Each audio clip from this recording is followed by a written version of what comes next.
Olá, tudo bem? O meu nome é João Geraldo Neto, eu sou do canal Super Indetectável.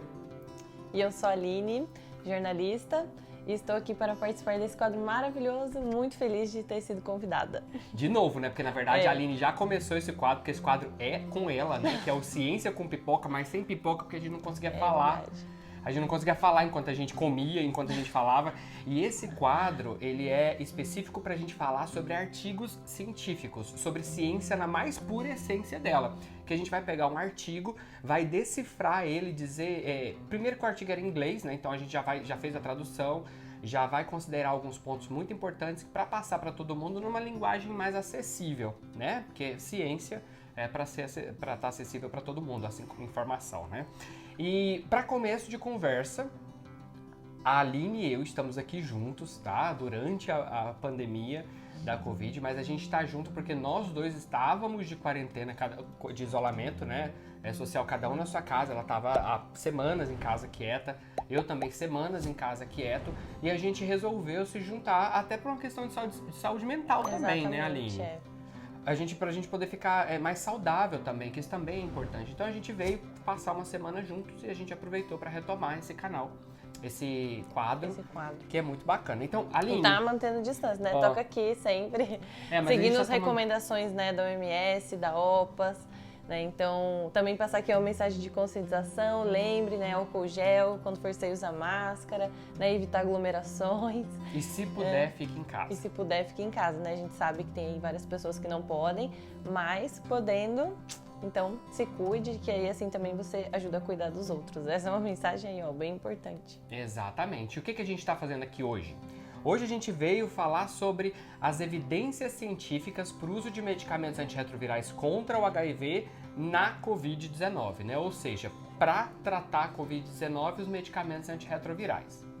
Porque desde o início da pandemia, vocês devem estar acompanhando, muitos artigos saíram na mídia, né? Vários jornais começaram a publicar estudos que estavam buscando realmente essa eficácia do tratamento de HIV para a Covid-19. E como sempre, todos os estudos, tudo que a gente sempre se baseia em qualquer vídeo deste canal, ele vai estar nas referências aqui, nas referências na legenda, não é legenda? Na descrição do vídeo. Na descrição do vídeo, a gente vai colocar as referências sempre, como sempre, inclusive essa, que ela tem que ser, na verdade, uma ignição para começar a procurar aprofundar no conteúdo mais profundo mesmo, né? Para entender melhor como que estão as coisas.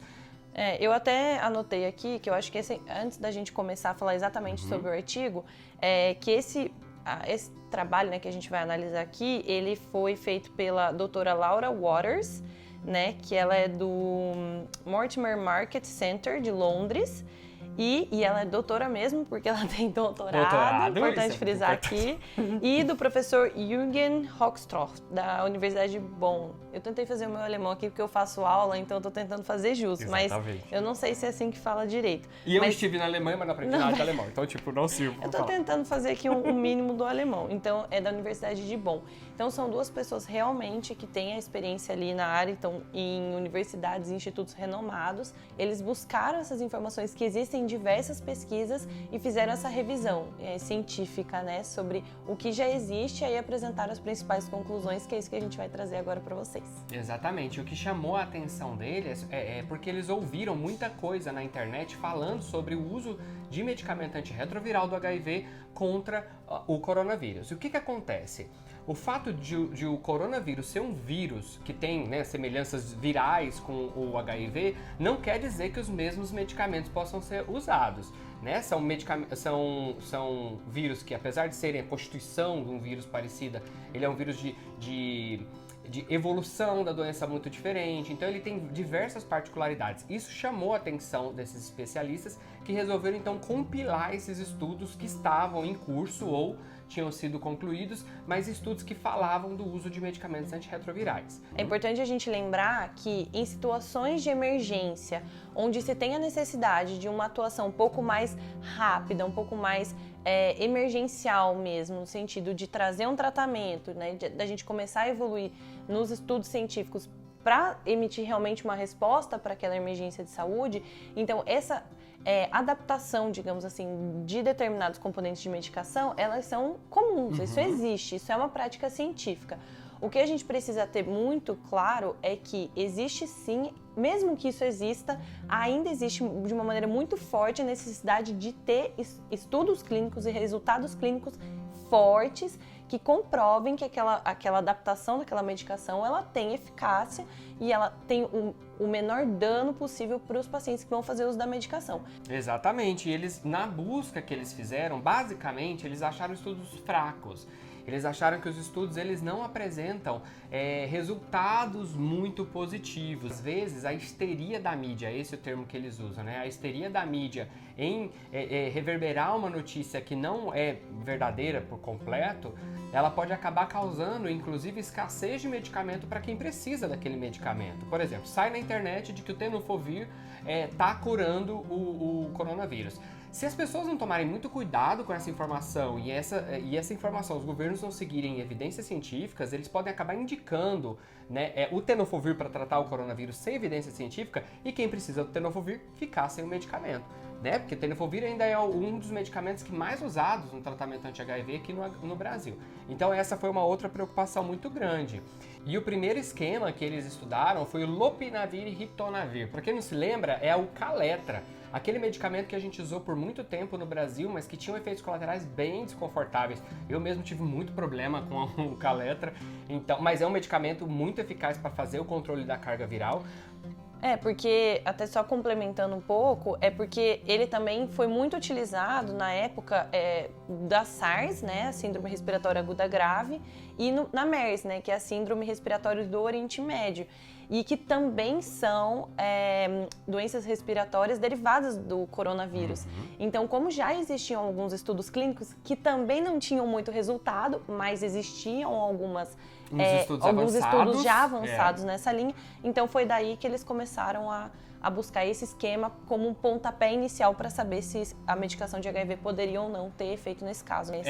Eram 10 estudos antes lá da SARS e da MERS, e no caso que já estavam correndo ali para o coronavírus, o novo coronavírus, eram 14, não eram tantos estudos assim também, mas já era alguma coisa. E esses estudos são 14 no total, mas eles têm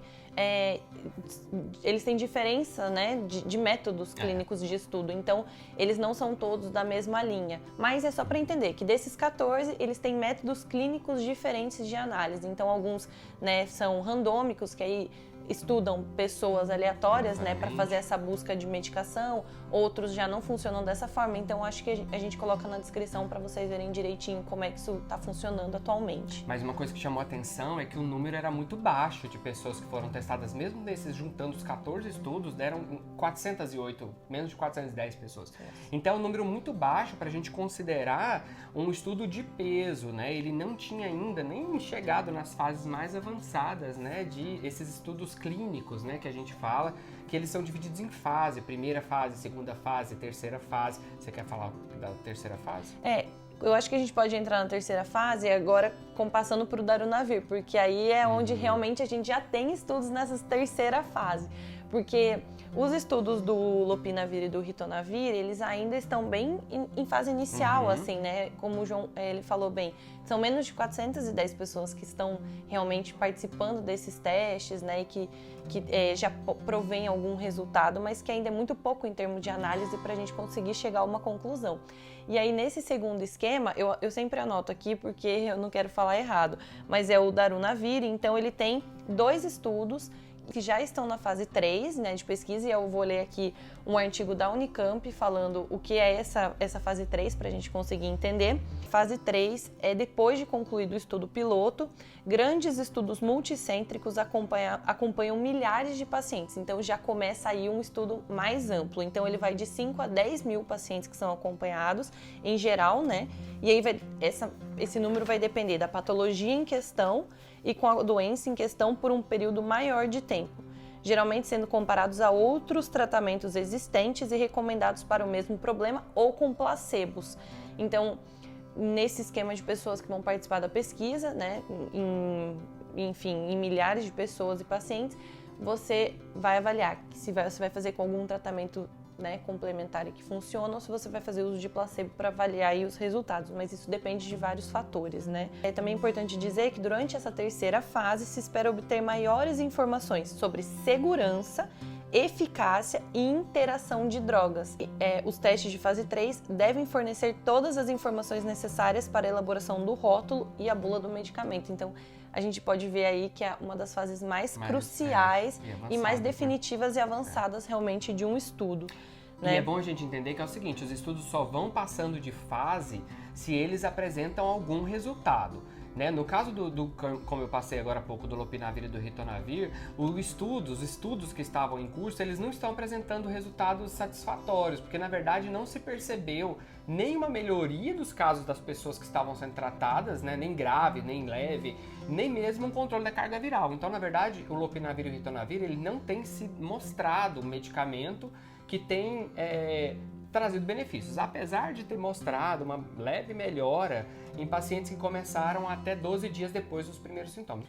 No caso de emergências também, existe a possibilidade de diretamente dar início a uma fase 3. Então, assim, você meio que pula a etapa.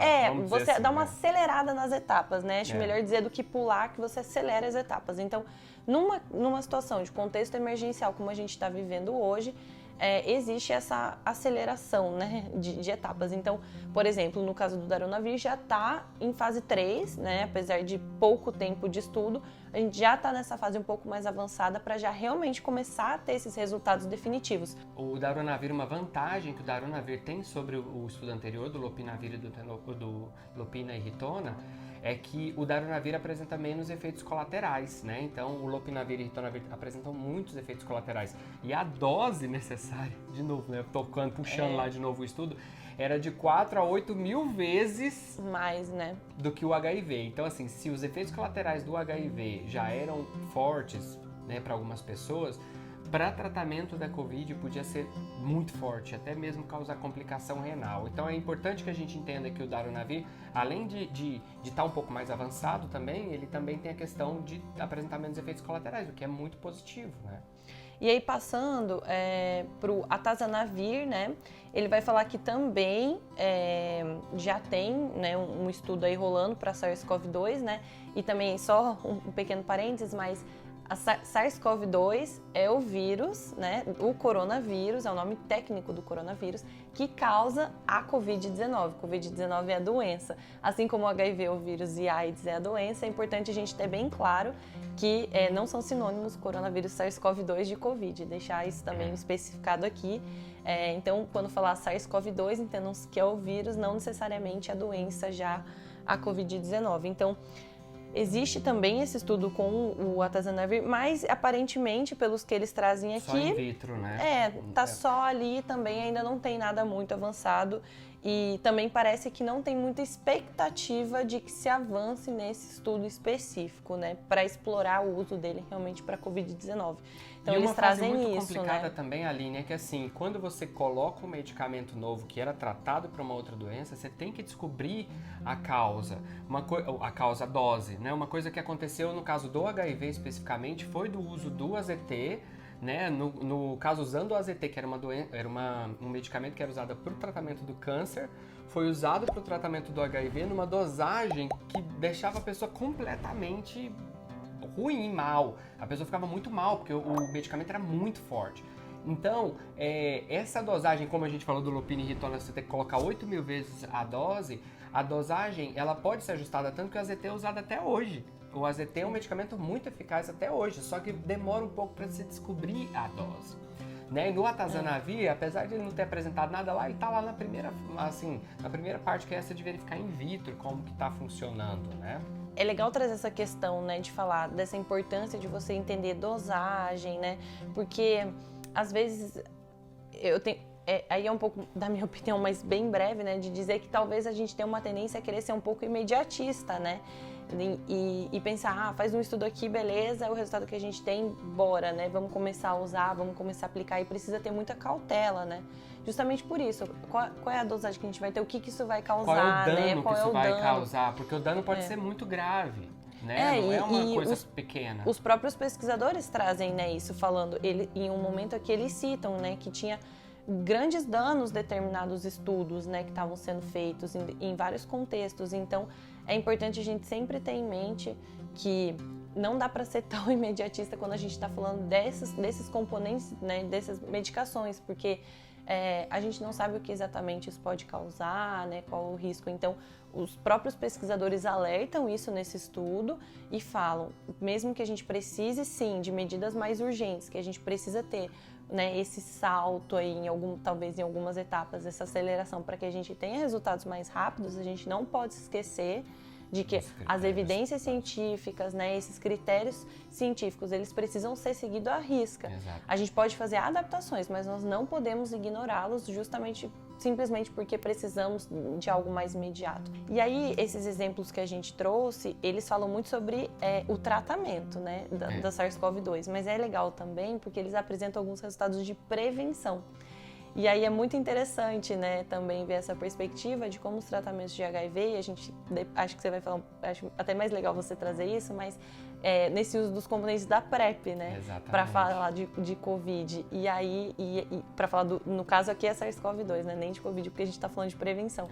Então é bem interessante também trazer essa perspectiva de como o HIV, ele acaba sendo uma referência também nesse quesito, né, e é bem legal esse estudo, vou deixar para você falar. Exatamente, é um estudo espanhol, que é um estudo que foi instaurado lá na Espanha, e ele estava fazendo principalmente com profissionais de saúde o uso da PrEP, aquele medicamento que a gente usa no Brasil, que é a entristabina e o tenofovir. Então ele tomava aquele comprimidinho da PrEP mais hidroxicloroquina numa quantidade bem baixinha. Então, associando esses 3 medicamentos, eles estavam testando em profissionais de saúde para prevenir a infecção pelo novo coronavírus, né? Como a gente mais conhece. Então, só que também o estudo também não apresentou, infelizmente a gente não vai trazer, assim, se você tá aqui esperando, no final desse vídeo a gente falar, surpresa, temos um resultado positivo. Não, assim, pode até desfechar e fazer outra coisa.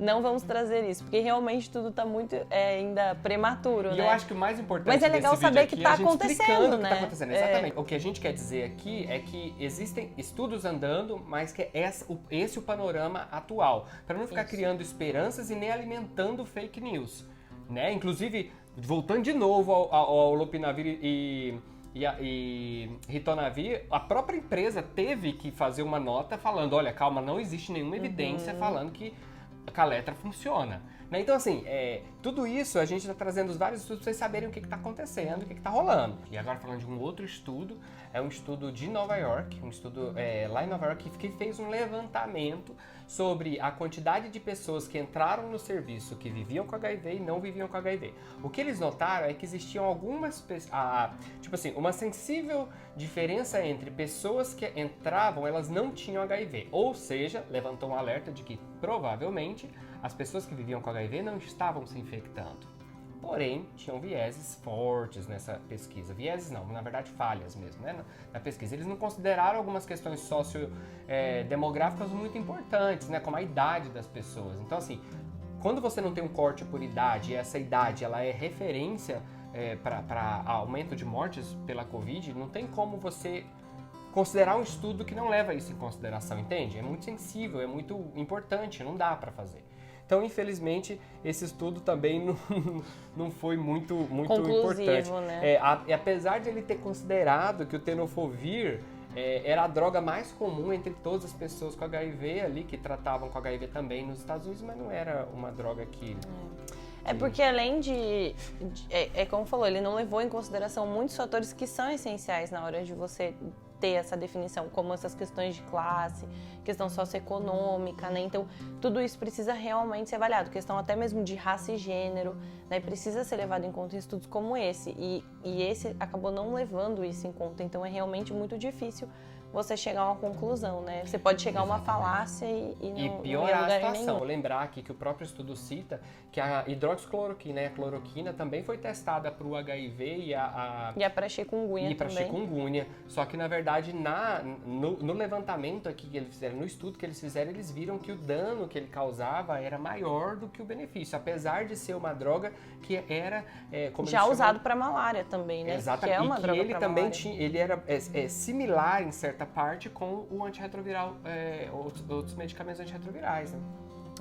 Então é por isso. E aí, mais uma vez reforçando, né? Por isso que a gente precisa ficar muito atento a esses estudos clínicos, porque nesse caso são drogas que possuem características parecidas, né? Mas que usados em contexto de HIV e chikungunya, por exemplo, não funcionam e podiam trazer danos graves aos pacientes, né? E eles citam questões Exato. cardíacas, né? Então, agora, para malária é um tratamento que funciona, é o tratamento recomendado hoje antimalárico. Então, precisa realmente ter esse cuidado justamente pelos diferentes danos que podem ser causados por conta da própria diferença entre as doenças, né? Isso é importante.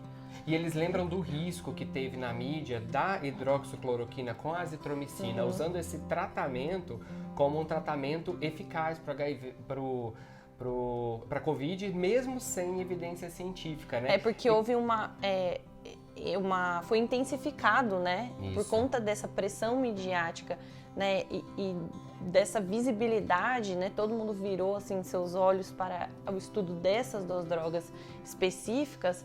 Então houve também essa necessidade de se ter conclusões sobre elas. E às vezes a gente pode colocar, né, a carroça antes dos bois. E trazer alguns resultados que ainda não são tão conclusivos como mais certos. Então é perigoso também nesse sentido. E, né? Eles alertam eles, isso. O perigo está justamente em você usar uma droga que eles falam. O perigo é de você usar drogas que não são inofensivas. Elas são drogas que podem causar problemas graves para as pessoas.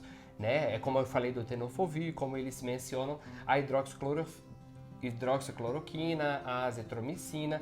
E agora saiu um estudo mais recente, mas que ele não tem muita menção nesse aqui, que é o estudo da dexametasona, que é um medicamento também que está apresentando estudos, mas isso aí vai ficar para um outro vídeo que a gente ainda não tem essas informações em mãos. E aí eles falam um pouco aqui, eu até vou ler um pouco ipsis literis, né, o que eles trouxeram, mas eles falam que a rápida inclusão de hidroxicloroquina e azitromicina nas diretrizes de tratamento com Covid-19 seria suficientemente corajosa se a combinação dos medicamentos fosse inofensiva. Exato. Mas não é o caso, né? Então eles observam que isso pode causar efeitos colaterais cardíacos e que um estudo recente sobre Covid-19 foi justamente interrompido por esse motivo. Então é por isso, né? O cuidado maior em avaliar realmente se é interessante ou não esse estudo clínico com esse tipo de medicação está muito relacionado a esses efeitos colaterais que já foram identificados. Então, eu li exatamente como está aqui na publicação, porque isso é algo muito interessante. E aí, eu gosto muito de como eles amarram, né? Eu acho bem legal e eu queria trazer também aqui exatamente como eles trouxeram, porque eles falam assim: ao lidar com uma nova doença, não devemos esquecer a hierarquia de evidências que deve orientar a interpretação dos ensaios. Em particular, a modelagem de medicamentos, conforme destacamos, pode ser um mau preditor de resultado clínico, porque como já existe algum resultado prévio, por exemplo, isso pode acabar trazendo como posso dizer, assim, pode antecipar alguns resultados que não são tão certos assim, né? Porque é o seguinte, às vezes, nesse período agora de emergência médica, né, no mundo inteiro, emergência sanitária, né, na verdade, muitos estudos foram publicados em revistas sem ter uma parte importante que é a avaliação de pares, né, que é quando outros cientistas da mesma área pegam um estudo, avaliam esse estudo, questionam o estudo. Como não houve essa parte em muitos estudos, porque está sendo pela emergência, ele acaba perdendo justamente esse filtro que os cientistas podem fazer. Então, por isso que é muito importante, eles finalizam dessa maneira. E aí falam, embora o processo de revisão por pares possa ter falhas, né, ele continua a desempenhar um papel importante. Ele fala, em nossa opinião, né, os dois pesquisadores, isso continua a desempenhar um papel importante, porque ele oferece alguns insights ainda que são essenciais e que podem ajudar, às vezes, a desmistificar ou acabar com afirmações até meio bobas, né? Assim, ridículas, como eles chamam, né? Eles usam essa expressão em inglês, mas sobre o coronavírus ou sobre mesmo a Covid-19. Então, isso ajuda a que você acabe ajudando a desmentir realmente determinadas informações que circulam, né? Então, claro, os estudos clínicos, eles são passíveis de falhas, isso é também importante frisar, mas ainda são muito essenciais e são a base mais importante que a gente tem dos estudos clínicos e científicos, e sem eles seria ainda mais difícil. Então, a gente precisa se apegar realmente à ciência E acho que essa conclusão deles é muito importante, né? Claro que esses estudos, eles apresentam falhas, alguns foram, né, encerrados durante essa caminhada, né?